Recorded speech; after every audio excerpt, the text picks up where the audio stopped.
I know it seems counterintuitive, but getting rid of books actually helped me, at least, to read more. So I'm not here to tell you to get rid of your books, but I am here to tell you a way to read more. And in fact, I can throw in a few bonus ways to read more at the end. There are a ton. I have a degree in English, so I love reading, love writing, and had a lot of books even just from college, but also before then, just a love of reading. So I had built up a collection of over 500 books, I believe, and I probably only got down to like 200 or something after my main decluttering. But since then, I've gotten down to like 30 books of mine personally, and then we still have more books in the house because my husband has some as well.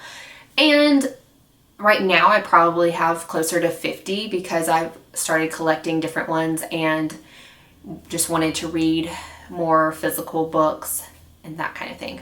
So it does fluctuate for me still, but it definitely has not gone back to 500. Okay, I just went around my house and counted my books so I could give a more accurate description of how much I have. So I have 84 books. 3 of those are cookbooks. So 81 if you're not counting those. 6 of them are in my donation pile.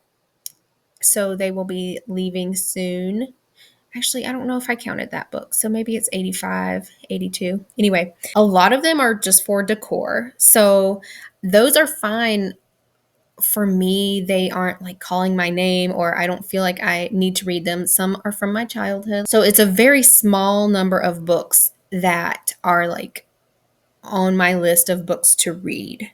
So it's very manageable and I don't feel bad. But some I have already read and I just really liked them and wanted to keep them. A few years ago, I wrote an article for Becoming Minimalist about this topic. So I will link to that in the description, and that lays everything out for you. But I just wanted to talk about it today and mention a few things, give some updates, and some additional information. So this is month 2 of Becoming Clutter-Free by Christmas. And so we are going through items to see if there's anything we can get rid of in the entertainment category. And I do have a blog post about this that lists everything from the first month and all the way through 6 months so that you can follow along and catch up if you are finding this video later. But for right now, we are going through games, DVDs, CDs, and books. Books is a huge one. It is one of the topics that I get the most pushback from because books are an amazing way to educate ourselves, and it's something that's good for us. So that, I think, is part of why people collect them and they identify with them. So if you're not actually reading the book, it's probably not helping and educating you very much. But also, if you've already read the book, then you may have already gotten all of the knowledge from it that you're going to get, unless you are going back and reading that. But I've realized that I usually don't do that. I do have one book that I have read more than once and I plan to read it again. But for the most part, I'm wanting to read a new perspective or different story on a specific topic, even if I want to revisit the same topic, because there are just always so many new books coming out. So this has really allowed me to let go of some other books, and plus things are constantly getting updated. So I like to stay on top of some of that information as well. Okay, I will say I have a stack of art books that I've been collecting, and some of them I've gathered for free because I'm wanting to teach some art classes. But if that falls through, then I will be getting rid of most of those. So I only counted a few of those, and like the ones that I already had before this started, or the ones that I'm actively reading and using and besides the art class. Like I would still keep them. So let's see what else. Some of them are my husband's books, but I counted them because I am currently using them, or like some of them I want to do a review of or include quotes for a YouTube video. And I'm not counting books that I wrote, and I have like a box of books that I like take with me to sell or give away. But I don't think that's like what most people have and do. So with books, there are a lot of the same fears that go into letting go of anything. Oh, what if I need it again someday? So a lot of things that help with that can still help in regards to books. So we can repurchase an item, and books are often fairly inexpensive. I even make videos about books now because I still love books and I still read books, even though I just keep a lot fewer in my home at one time. And I do read a lot more audiobooks or even ebooks. And I share a book recommendation in my emails every single week. So it's like 50 books a year. And I did go from reading about 20 books a year to now reading more like 75 books a year. It is mid-May as I'm recording this, and I have finished reading 35 books this year so far. And so I don't include books that I haven't finished. So I'm getting rid of a few books that I started and decided not to finish. So I don't count those on my yearly tally. So in case you're wondering, it's like, oh, of course she can read tons of books because she's only reading parts of them. But I don't count those. And that's fine. I'm still able to read more because of it. Okay, I'm going to do reviews on some of these because they are amazing. This I will be keeping. The other two I will probably pass along to other people. But this one is just beautiful. But I just wanted to show you, like, I am a book lover still. I do read a lot, and I am actively reading these. You can stay tuned for my other book videos to find out more about these. This is, again, I bought it for if I do an art class, but honestly, I will probably keep this, and I'm actually reading through it. This one is a lot of examples, but I just love the idea of it and the cover, and so I might just keep this one as a decoration. But Homebody, a guide to creating spaces you never want to leave. I'm just like, okay, sold. All right, so those are what I'm currently reading. The reason I started reading more when I got rid of books is because the ones I kept were my favorites, or the ones I most wanted to read at the moment. The books that most applied to my life or what I wanted to learn or know about. So when I'm more excited about a book, then I'm gonna read it faster. But I had so many books that I was overwhelmed in trying to choose one, so I just did something else. Like in theory, I love looking at books, but guess what? I can still go to a library if I want to see tons of books, or a bookstore if I just want to browse books. And I did keep some classics or very special copies, older books that I just enjoy looking at on a shelf, and it's almost more like decor. But those don't fill me with guilt that I'm not reading them, or books that I got from my grandmother that mean a lot. I even kept a few books that I studied in college because I really enjoy British lit, and so I kept one volume of those, and I did keep several for a while, but I realized there was only one that I really would go back to and would probably be sad if I didn't have it anymore. And I have notes in it that I like even poems that I think it's fun to memorize. So one of the things that really got me started with letting go of books was realizing that I could not read all of the books that I owned in the rest of my life.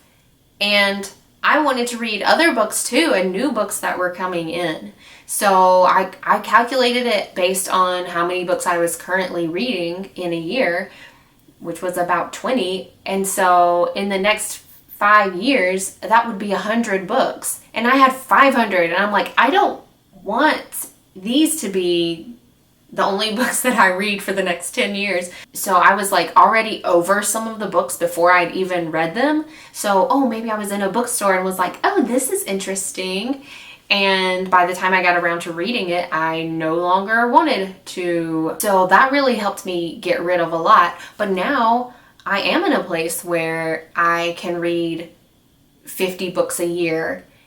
And so if I wanted to keep enough books for the next 3 years, that'd be 150 books. But that's still more than I keep because I've seen the benefits of it. And of course, because I can keep a lot of books on my phone. And I used to hate even the idea of reading on my phone or an ebook, but I moved to Korea and there weren't a lot of English books available to just buy, and Amazon took a long time to ship. So I started reading on my iPad in the Kindle app, and I was surprised. There are certain things I liked about it. I could take a screenshot and send it. I could read at night without having the light on, and I could take a lot of books at once. But even though I've gone back to reading more physical copies now, I still read a few on there. Also, I thought I loved how just shelves of books looks, but I actually really like a shelf that has a few books here and then some decor and a few books here, and it's more open and kind of aired out. And so I love that. Also, you can see some of our books above our bed. But so I just did the math, and that really helped me to get rid of some books. And so I walk you through step by step in the Becoming Minimalist article of how to go about getting rid of books. But this one, I just wanted to encourage you, use this month to do that. Take 10 minutes right now as you're watching or after you watch this video, go to a single shelf and a single, like not full bookshelf, but a shelf on that bookshelf, and just see if there's anything that you're no longer wanting to read. I was guilting myself into it. I'm like, I chose this book for a reason. I bought it. I spent money on it. So I should read it. It has knowledge in it for me, but it was holding me back and slowing me down in reading, because if I was trying to force myself to read a book that I didn't have any interest in anymore or didn't have much interest in, then I would read it slower, and I could have finished 3 or 5 books in the same amount of time that it took me to finish that one. And every time I saw it, I felt guilty or annoyed with myself that I had it, annoyed that I hadn't finished it, annoyed that I didn't want to read it. So that was really helpful to get rid of those books. I also was a lot more willing to start a book and get rid of it without finishing it than I used to be. So I used to never do that. And that is one thing that helped me get faster at it. I'm going to go through a couple of the piles now. One, this is being donated. This one I actually read and finished. These I actually didn't read, but I'm getting rid of them. And I feel bad. I mean, look how gorgeous. Don't they just make you want to read them? But I think they're just a little, I don't want to say like juvenile for me, but that's kind of how it is. It seems more like teen drama, which I don't really care for, but they don't look like they would be like that. So I don't know if it was like the description I read, or I just started reading the first chapter and I was like, oh, this isn't really what I'm in the mood for right now. And like, I think my friend really likes the TV shows. And so maybe I would just rather watch that and maybe I would like that better. But I kind of want to keep these just because the covers are so pretty. But I want someone else to be able to actually enjoy these. So I think I will get rid of them. But I'm okay that I kept them for as long as I did just because they're so pretty. They kind of make me happy. All right. So well-designed book covers. And that definitely got me on those. But it's not worth keeping. This, I only made it about a quarter of the way through. The Underground Railroad ran through my house. And so obviously, like, that's super cool. But I wanted it to be more of like stories, maybe of runaways and how they escaped and got to freedom. And of course, pictures. It does have a lot of pictures of several different like secret rooms, which is really cool. So I just flipped through those and looked at those. But mostly this was kind of dense with local history and not as much about the Underground Railroad. It was more like the conductors of the Underground Railroad, people who helped runaways at the time. But yeah, how the intriguing story of Dr. David Nelson's home uncovered a region of secrets. I don't know. It was not exactly what I was expecting, but it did have some of what I was expecting. So I read those parts, flipped through, got what I wanted out of it, and now I'm going to pass it on. So this one was just so intriguing, and it's called I Heard You Paint Houses. And it says to paint a house is to kill a man. This says it's true crime. Normally, that is not my thing, but that was just so fascinating to me. And I just wanted to know more. Plus, the person has passed away, so I'm not scared of them like murdering me. Also, it was not really about that. It was like mob stuff. So it wasn't like targeting random women or something. But it was just slower paced than I thought it would be. I don't know. I just was like, I would want a summary of it or something. I don't know. So those are the 6 books I'm getting rid of. So that will take me down from 85 to 79 books, or 76 if you're not counting the cookbooks. Oh, I just found another one. Okay, so 77 or 80. Oh, yeah, this goes in this pile, though. So I'll talk about this. These are books that I'm currently reading besides the ones that I'm listening to on audio or reading on my Kindle. And also reading audiobooks, I can read those faster because I put the speed of them reading it at a faster speed, and I can listen faster than I can read, I feel like. So that has been helpful to get through more books. I'm going to put a couple of links to articles about how to read more in the description. So these are both from John Acuff. One, you don't have to subscribe to his email list to get it. Another one, you do. So one of them is just like an article of a few ways to help you read 100 books a year, which I still don't do that. But he also has a list of 36 things you can do to read 100 books a year. And I do almost all of them, probably like 33 of them. So you can go read the article first. And if you like that, then you would probably like the list, the free guide of 36 things. And so you can go sign up for his email list. And you can always unsubscribe if it's not your jam, if you were just there for the books.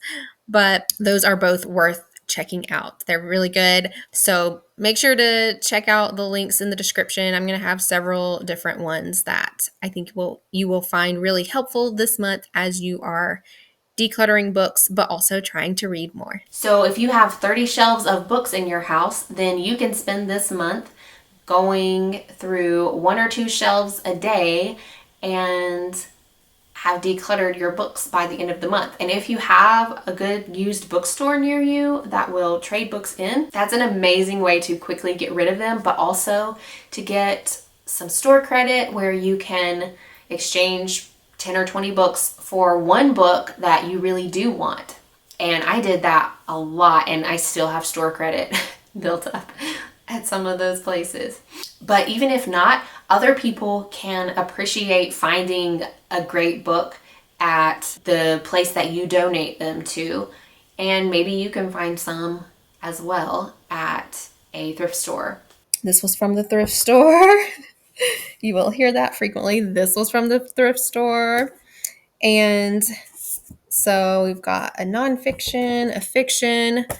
And for some of the books that I wasn't sure if I would want to read them again, I would go to Amazon and put it in my cart, save it for later, or make a list of the books that I thought I might regret getting rid of, and realized, okay, it was $10, so I can repurchase it if I want, and I still haven't purchased those books. But I just wanted to keep a list so that I could remember. Also, I recommend going to your library and signing up for an app that they have where you can read their ebooks or audiobooks for free, and see if any of the books that you already own are there, and if you would read them faster because they are on your phone where you have it with you all the time or something, then you could get rid of the physical copy and just move to the digital copy. And you're not having to pay for it. Like, libraries are amazing. You can also just go to the library and get a book, but I did that a little bit, but I found that I don't necessarily like the process of waiting, and I would always prioritize the library books because they were due back. And even if I didn't like them as much, I would prioritize them. Or if I didn't want to read them as much as my other books, I would still read those first. And I found myself reading books that I didn't enjoy as much, so I stopped doing that. But if you have a nice library, then definitely go do that if it's convenient for you and you enjoy that. Don't forget about libraries. The other point is that a lot of these books come and go quickly. I don't hold on to them as long. Books can just kind of pass through. So these books that I'm saying I'm getting rid of have probably only been in my home for about a month. So I'm a lot quicker to let go of items than I used to be. Even though I have a lot coming in, there's kind of a constant flow, especially of just the books that I am currently reading. I'm not constantly changing out my decorative books or, of course, my like special books that have meaning or are older. There are books that we read when we were dating and like books on marriage that we wrote notes in and stuff as we read them. So I am keeping those. Just wanted to explain the books that I have and actually count them because I know I said it stays around like 30 to 50, but I am actually more closer to 80. But I also did say that I read about 75 books a year. So that's almost kind of like just a year worth of books, even though I also keep a lot on my phone. But hopefully that helps give you a realistic view of what it looks like.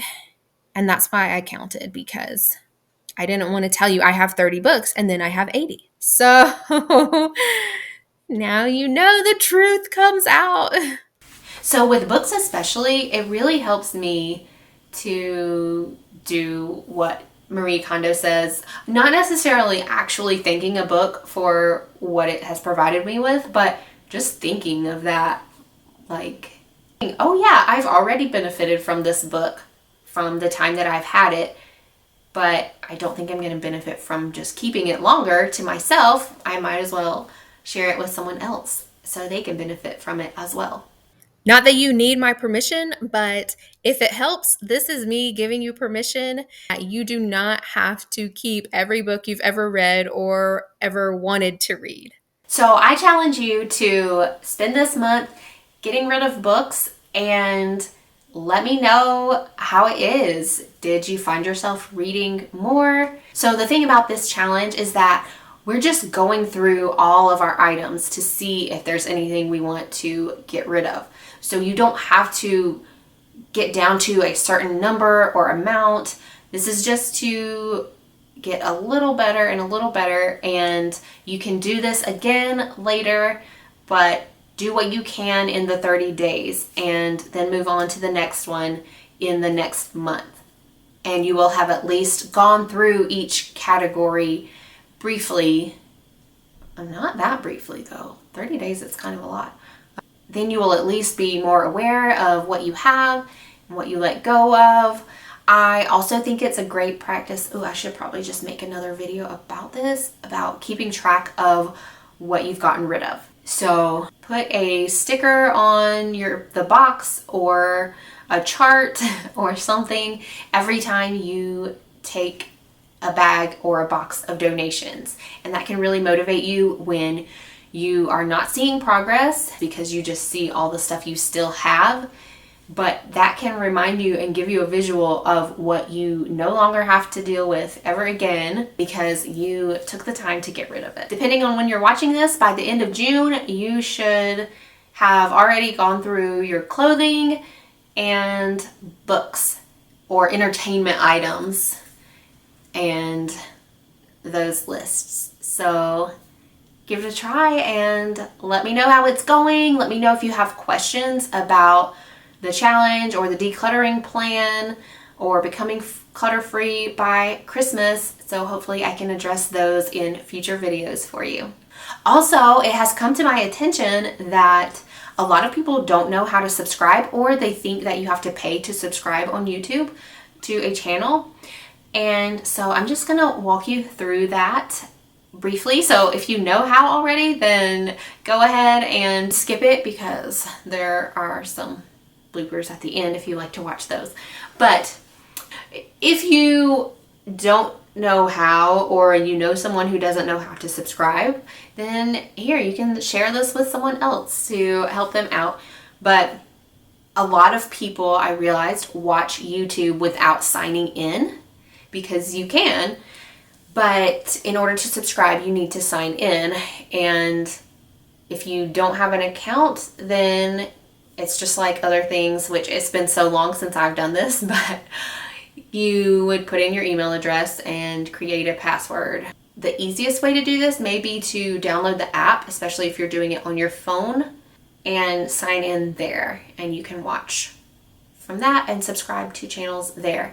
And this is because of my mom that I know this. She was like, you keep saying subscribe to your channel. How do I do that? So thank you, Mom, and hopefully this helps you so that you can continue with this challenge and see all of the videos. And if you don't know, you can also hit the little bell for notifications to this channel so that it will give you an even better reminder when a new video comes out. So subscribing is free. You do not have to pay to subscribe. I think there are new memberships now that some people have where you can pay for extra content, or if you want to watch YouTube without any commercials or ads, then you can pay for YouTube Premium. But to subscribe to a channel, you do not have to pay anything. I'm like, should I put a link to all of these books? I'm trying to think, if I was watching this video, would I want that? Or is that not really the focus of the video? Because the focus is really getting rid of stuff, getting rid of books to read more. Or educating you very much. We have these bugs in our house. Okay. Because the ones I were keeping, oh, why can't I talk? Is because, just pretend I don't have an English degree. Okay. Okay, I'm getting sidetracked thinking of something else. So I'll go ahead and say that before I forget. I also, is this video even helpful? My throat is hurting from talking so much already.